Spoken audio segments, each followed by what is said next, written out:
हमारे channel VH knowledge यानी virtual history knowledge में आपका स्वागत है। आज की वीडियो भारत में लड़ी गई उन लड़ाइयों के बारे में है जिनको कभी विस्तार से बताया नहीं गया, ना हमारे स्कूल में ना हमारे कॉलेजों में।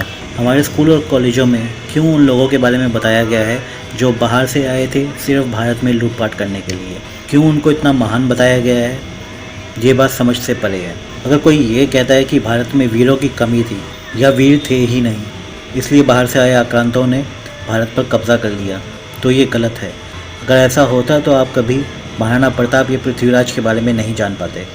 आइए आज के वीडियो को शुरू करने से पहले मैं आपसे कहना चाहता हूं कि अगर आपने हमारे चैनल को अभी तक सब्सक्राइब नहीं किया है तो प्लीज़ हमारे चैनल को लाइक, शेयर और सब्सक्राइब करना ना भूलें। साथ ही बेल आइकन को दबाना ना भूलें, जिससे आपको हमारी आने वाली वीडियोज़ की जानकारी मिलती रहे। तो चलिए शुरू करते हैं आज का वीडियो। इतिहास के पन्नों को पलट कर देखें तो हिंदुस्तान में मध्य युग की शुरुआत से ही मुस्लिम शासक आने लग गए थे।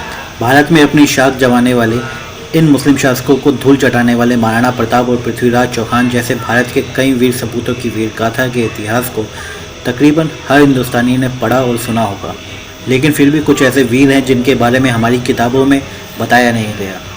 लेकिन आज हम आपको इतिहास के पन्नों में भूले बिसरे कई ऐसे राजपूतों की वीर गाथा के बारे में बताना चाहते हैं जिनके सामने कई मुस्लिम शासकों की विशाल सेना पल भर में घुटने टेकने को मजबूर हो जाती थी। ये वीडियो है ऐसे भूले बिसरे राजपूतों की वीर गाथा पर। सन 1840 में एक ऐसा युद्ध हुआ था जिसमें एक विशाल सेना को मात्र 1200 राजपूतों ने अपने नाम कर लिया था। सन 1840 का काबुल युद्ध। इस बात को बहुत कम लोग जानते हैं कि सन 1840 में हुए काबुल युद्ध के दौरान करीब 8000 पठानों की सेना ने 1200 राजपूतों के साथ युद्ध किया। ये युद्ध महज 1 घंटे तक चला, जिसमें पठानों की विशाल सेना राजपूतों की छोटी सी सेना के सामने पस्त हो गई। पठानों की ये विशाल सेना वीर राजपूतों के आगे टिक नहीं पाई और उन्हें घुटने टेकने पड़े। अगली लड़ाई है चित्तौड़ की तीसरी लड़ाई। कई इतिहासकारों का मानना है कि चित्तौड़ की तीसरी लड़ाई में करीब 8000 राजपूत और 60,000 मुगल शामिल थे। कहा जाता है कि अगर 15,000 सैनिक वाली राजपूत की सेना होती तो अकबर जिंदा ही नहीं बचता। इस लड़ाई में 48,000 सैनिक मारे गए थे, जिसमें 8,000 राजपूत और 40,000 मुगल थे, जबकि 10,000 सैनिक घायल हुए थे। अगली लड़ाई गिरिर सुमेल की लड़ाई। गिरिर सुमेल की लड़ाई 15,000 राजपूत और 80,000 तुर्कों के बीच लड़ी गई थी। इस युद्ध में राजपूतों से घबराकर शेर शाह सूरी ने कहा था, मुट्ठी भर बाजरे यानी मारवाड़ के लिए हिंदुस्तान की सल्तनत खो बैठता। बताया जाता है कि उस युद्ध से पहले जोधपुर के महाराजा मालदेव जी नहीं गए होते तो शेर शाह ये बोलने के लिए भी जीवित नहीं रहता। अगली है हल्दी घाटी की लड़ाई। सन 1576 में हल्दी घाटी की लड़ाई के दौरान मेवाड़ के राजा महाराणा प्रताप और मुगल सम्राट अकबर के बीच भीषण युद्ध हुआ। मुट्ठी भर राजपूत सैनिकों के बल पर महाराणा प्रताप ने अकबर की सेना के छक्के छुड़ा दिए थे।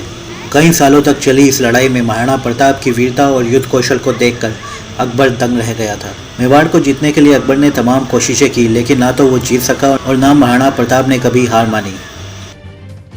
अगली लड़ाई है तराइन की लड़ाई।